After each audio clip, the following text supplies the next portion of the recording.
I tried to be fair to this. I went in to Netflix's live action Cowboy Bebop knowing that I was going to have a little bit of a chip on my shoulder about it to begin with. So, for context here, on principle, I hate the idea of doing live action remakes and reimaginings of animated properties. I just hate it. I have a cavalcade of reasons for doing so, but ultimately, the big one for me is I feel it inherently undermines the art of animation because it feeds into the idea that it's not a real movie or a real TV show until it's live action. So there's that. And then, the fact that 99.9% of all live action remakes of animated properties suck. So that doesn't help. However, while being, I do think, a bit of a fan of the original Cowboy Bebop, I did an entire podcast doing episode by episode and did a rather lengthy video talking about it. My ultimate assessment on that is it's very good, but it's also very overrated. So before I start to tear into this thing, understand I am not coming at this, or at least I don't think I am, from a fanboy perspective of the original was perfect. Why did you change it? I don't think the original is perfect. I have a number of issues with the original.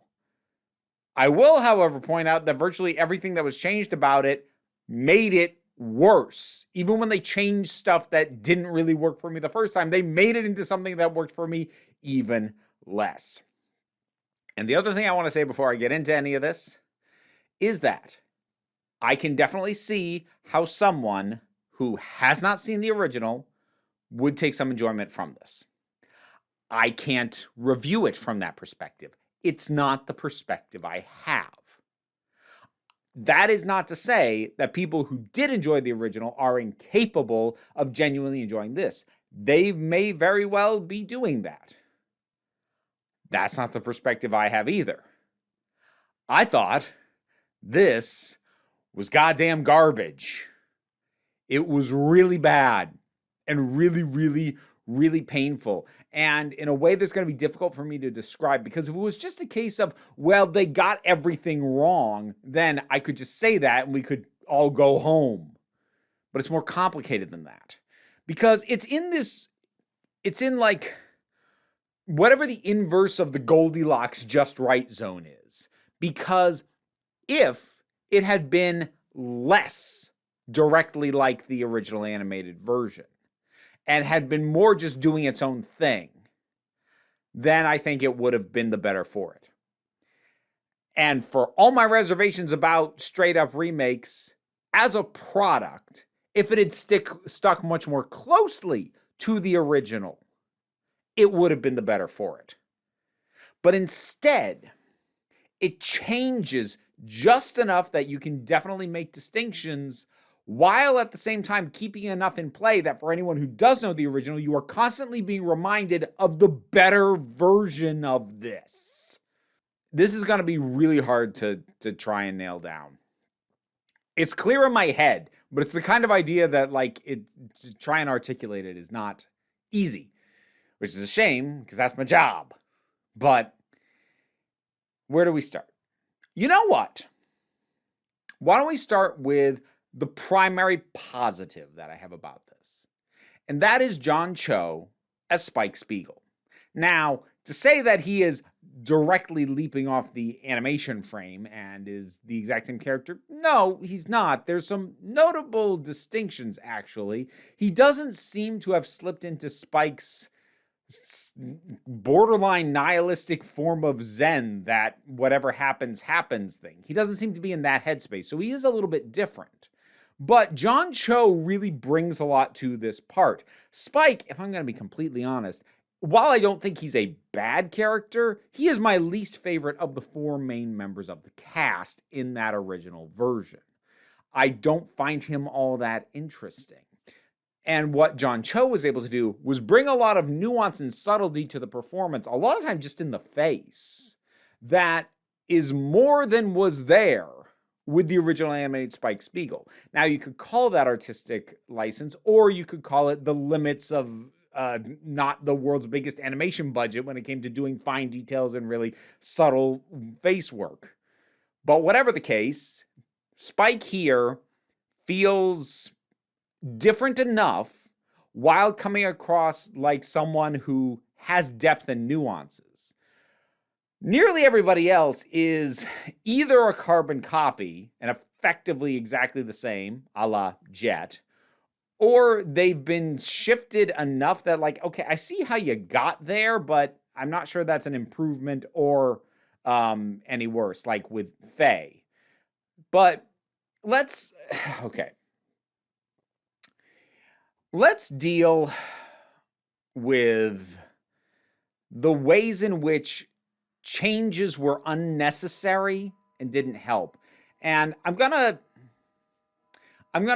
quote something that's actually quite old, and then I'm gonna give an example of what I mean when I apply it here.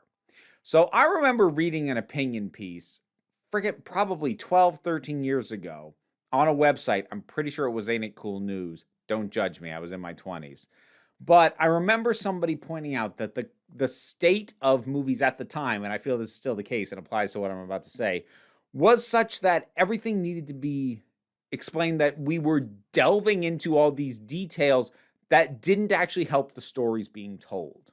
And as an example, whoever wrote this piece said that, you know what, if Jaws was made today or was remade today, you know how Chief Brody is afraid of water, and that's just a fact of him as a character? If it was remade today, there would be like a 5-minute long desaturated black and white flashback showing the traumatic event that made him afraid of water. When it's not necessary, adds nothing but padding, but is seen as more deeply exploring things. That comparison is how this feels versus the original. The original, with its tight runtime of 24 minutes apiece on an episode, had no fat on it. Of all the things that I think are a bit overrated about that, it was tight. And it did not provide any more information about any of these characters than what was needed for the most part. Honestly, this is part of the reason why my opinion of the flashbacky episodes of the original is about 50-50. For a lot of these characters, they would have one that didn't add a lot and just felt like, well, that's just giving me specific on stuff I already kind of assumed they'd gone through, and one that was really good. So to take Jet, Black Dog's Serenade, which they adapt almost straight into this friggin' thing, of course they do, is not particularly good. It's like a story of Jet when he was a cop, and there's new information technically, but it doesn't tell you anything you couldn't have guessed. But then there's Ganymede Elegy, where we find out about his background and how his last relationship ended. And the details of that we didn't know, and it's very telling in terms of how Jet relates to other people and his blind spots about his own behavior. That was really well done. Similarly with Faye, because My Funny Valentine was not great. But then, I forget what it was called, but the one where the VHS tape comes up, that one was great. And while it dealt with some specifics, it dealt with specifics we couldn't have guessed and didn't know. And she didn't know, and she's finding out, and we see that impact her. Whereas the other one was just like, and here's why she doesn't trust people. Well, yeah, I figured something like that happened. I didn't guess the specifics, but whatever. So this adaptation favors the bloat of specifics that aren't needed. And nothing shows that better than Vicious. Set him aside for 1 second, because I got to point something out again just to illustrate the same point. Because once I get on Vicious, I'm going to get on a tear. So, like with Jet, what is the point? What does it serve? To take the character who is the father figure of the ship and make him an actual father. It adds nothing. It is just a literalization of something that before he just was, in terms of the overall dynamic. Now all it does is eat up screen time, repeat the same friggin' beat about him and his kid over and over again, and, of course, have her get kidnapped and leveraged at the end. Because what the hell else are family members for? This, I don't know who wrote this, but it's so hacky. And that's what I mean by the ways in which it's different make it worse. If it had been more different, I wouldn't feel the need to compare them so much. And if it had been more the same, it would not be worse. But it is. And, okay, so I brought him up. Vicious. Let's start with the open acknowledgement of the fact that I fucking hate Vicious in the original. I do not think this is a sacred cow of a character. I think he is the worst thing about the original. The fact that he is the only recurring villain, the only one who comes back, and that he keeps coming back because of his ties into Spike's life. I hate him so much because he is boring and generic. So many amazing one-off villains in that show were a million miles more interesting, dynamic, fascinating, fun than Vicious was. And not only is Vicious back, which I remember when I first spotted it in the trailers, I was like, oh, f***. Not only is he back, we're going to revamp him and dive into his history and what he's up to. So, like, in the original, Vicious was in pursuit of Spike. That was what he was doing. We only saw a handful of things that he did that did not directly tie back to Spike in some way, either Spike pursuing him or him pursuing Spike. In this, he is in, I think, every episode to some degree, and he does not even begin to start going after Spike until episode 8 of 10. 70% of these episodes he appears in has nothing to do with the rest of the cast. It centers so much on Vicious. And they do, in their defense, to their credit, try to inject some personality into the guy. He's not the boring plank of wood, the generic template of a catch-all anime villain, the kind of thing an algorithm would create if you fed it a bunch of anime cliches and said, give me a villain that would slot into any anime like he was in the original. No, instead here he has a personality, he has a dynamic, and that should be better, but the problem is it's insufferable. I honestly don't know how much of the problem is the writing and how much of it is the acting and or directing. Because when I thought about what they did with Vicious, like really broke it down, like what was it that they did here?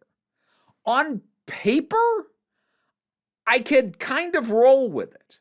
So that instead of a generic stoic evil-looking badass with a freaking black shoulder bird and a stupid-ass giant sword all the time, he is somebody who is more volatile. He is somebody who is, well, honestly, he reminded me a little bit of the Penguin from Gotham in terms of being too volatile for his own good, but also every now and then, when he wasn't all worked up and overly emotional, able to plan quite well. So when he makes certain moves that it was clear he had the time to plan instead of acting rashly, he actually does well for himself, but he is frequently acting impulsively and undermining his own stuff. On paper, I can work with this, but the performance with this constipated expression he's always got, I can't stand looking at him. I hate his line delivery, and there's no charm to the guy. And it didn't occur to me till almost the last episode that was what was missing. Because you know what I could have bought, especially for how much stupid, pointless background we get about him and Spike, which we don't need. We knew exactly as much as we needed to know in the anime, which was almost nothing in terms of specifics. Here, so much time is devoted to him and Julia, who's a character who is barely a character in the original, and now, like, oh god, stick a pin in it, we'll come back to it. So, okay. When I said charm would help, what occurred to me was, especially with the flashback stuff, when we see this completely unbelievable devotion that Spike had to him, that, like, thankfully several characters call out as being very stupid, but, like, it does make Spike look like an idiot. Like, this guy brings nothing positive to your life. He's not fun to be around. He's violent. He is unpredictable. He's a liability. He's just as liable to get you killed. Nobody likes him. What are you doing? You know what could have made that work, though? Is if he was charming but could turn on a dime. If he had a personality where it's like, oh, I get why they like to be around each other, but then something sets it off. Like Joe Pesci in Goodfellas, basically. A really nice guy to hang out with until suddenly he's not. But that's not what they did. He's just insufferable, start to finish. I really couldn't stand him. Then Julia. Oh, Julia. In the original, Julia is, as I said, barely a character. She is a ghost. She is something from Spike's past that we get reference to, we know matters to him, but the specifics don't matter. They're not given because they're not needed. That's the thing. This thing has the audacity to go into all these extra details about stuff that wasn't in the original and never seems to stop and think, maybe there's a reason it wasn't there. Because that thing had 20 some odd episodes. Yeah, they were shorter per run, but they told way more stories than you did and covered way more ground and had a lot more stuff go on. And if they'd wanted to overload it with all this background, they could have. They had the time and the space, but they chose not to, and maybe there's a reason for that. Another piece of media criticism that this made me think of was I had rewatched, I don't know, a couple weeks ago, H Bomber Guy's video on Ruby. And him pointing out how obvious the inspirations for that were, and that the creators of Ruby seemed to know all the things they liked from other shows, but they didn't understand why those things worked in other shows. And I feel like that's kind of going on here to a certain extent. In addition to just the general overwriting and the excessive amount of information and detail that isn't needed, they're not stopping to think, wait, is there a reason the original didn't do what we're about to do? Because maybe in some cases the answer is no, they could have done this and it wouldn't have been an issue. I guess they just wanted to do other stuff. There are other times like because it adds nothing. Because it adds nothing, which makes it a negative. Because if it adds nothing but takes up time, that's a net loss because you have lost time in the service of nothing. Boy, if there is a sentence that ever summed up the viewing experience of this thing, that would be it. Time lost in the service of nothing. And so Julia goes from a character who is thinly fleshed out not because the show was being misogynistic and was treating her as a prop, because she actually functions better for the purposes of Spike's story the less we know about her. Now I swear we get more screen time with Julia than we did with Faye. And at the end, she turns evil. Sure. Why the hell not? Okay, so I know this has been very rambly, but I'm going to narrow in on the specifics of one thing. Again, just to show the ways in which the people who made this didn't understand why the old stuff was good. I need to talk about Piero LeFou. Now, if you didn't go back and watch my video that I did on Cowboy Bebop, that I'd linked to earlier, Piero LeFou is, to me, the best episode of the original show. And how they chose to use it here misses the point so drastically that I wanted to throw something at the TV. Piero LeFou is not only an expertly woven, incredibly tense tale of two killers going at it. It is a piece of media I find genuinely unsettling and disturbing because not of the weird clown man and his weird laugh. I find it unsettling and disturbing because of the nuances of that character, which are gone from this version. So I'll try and not completely rehash all the things I love about Piero LeFou, but in the original, you have this weird-looking man in a just with a body shape that should not be able to fight, looking at it. And he takes such glee in killing, but not generic Hollywood stereotypical crazy person glee. It's a specific kind of glee because Piero is childlike. That gets said specifically, but it's not just said like because he's not thinking tactically or something. It means it.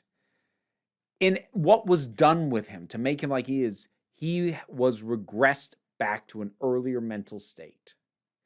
And the way in which he goes about killing people resembles nothing so much as a child playing a video game with all the cheats on. You get the very distinct impression that he does not fully understand the weight of what it is he's doing. Yes, he knows he's killing people, but you get the real impression from him that he is not at a mental age where that has full weight and meaning. And so with what happens to him at the end, when he breaks down from the first time he actually gets injured and starts to cry, because for all intents and purposes, he was a child who was playing and now he's hurt and he doesn't want to play anymore. And he throws a tantrum. That unsettled the hell out of me. This Piero is an assassin who is busted out by Vicious. The childness thing only comes in two ways. It comes in because he sets up at an amusement park, because during his torture stuff, he went to his happy place, but there's no proper embodiment of an age regression in him. They keep the mommy it hurts thing, but completely blow the weight of it. It doesn't land the way it's supposed to, and it doesn't end the way it's supposed to, because, like, spoiler for the original, there's this parade of these massive animatronics at this thing, and they're coming down the street, and he's in the middle of the street throwing a tantrum, and he stays there and gets stepped on. And I know that sounds stupid, but the reasons that's disturbing to me is because, like a small child who does not fully understand consequences and just doesn't have the ability to take care of himself emotionally, he needed someone to come and help him up, because while he had the physical capability of getting out of the way, he didn't have the mental and emotional capability of doing it. And that freaked me out. And there is no equivalent to that here. Not to mention the fact that they just made him built like a brick shithouse, which completely undermines how off-putting the physical body design of the guy, combined with the way he moved in his absolute glee in what he did. And then, okay, so the cat thing. I'm spending more time on this than I should.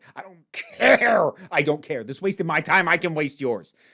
Or you could stop watching. That's fine. Don't worry about it. I'm not going to hold it against you. So in the original, Piero spots randomly a cat during his first encounter with Spike, and he freaks out. We don't know why. We find out later in a visual way that is frankly chilling, and it instills in you exactly why he is goddamn terrified of cats. In the new version, he's afraid of dogs, Okay. Why? Oh, because they have a corgi. That's why. Great. Terrific. Let's tie it into that for no friggin' reason. But but he gets let out of his cell by Vicious. And there's the dogs right there in the lab. They start barking. He's clearly unsettled by this. And the person who's there who just let him out for Vicious goes, he doesn't like dogs. To reiterate, the animated version just showed us him freaking out about a cat and left us wondering why. A question to answer later. Whereas here, we see the dogs right there and a place we know he's tortured. Person says he doesn't like dogs. We immediately know the entire friggin' score. There is nothing to learn. There is no sense of drama. There's no escalation. There's nothing to unravel. There's nowhere for this story to go. It just gets said. Show, don't tell. And then there's other general broad things. They up the violence in many ways, and I don't feel like they understand the way the old show handled violence. Because really, the violence was only ever cool when it was Spike getting to go hand to hand. When blood started showing up, it was usually pretty harrowing. And it wasn't fun. And that was like part of the contrast, because a lot of the show itself generally had a bouncy, fun vibe. But then when people started bleeding, that was usually there to tell you, no, things got serious now.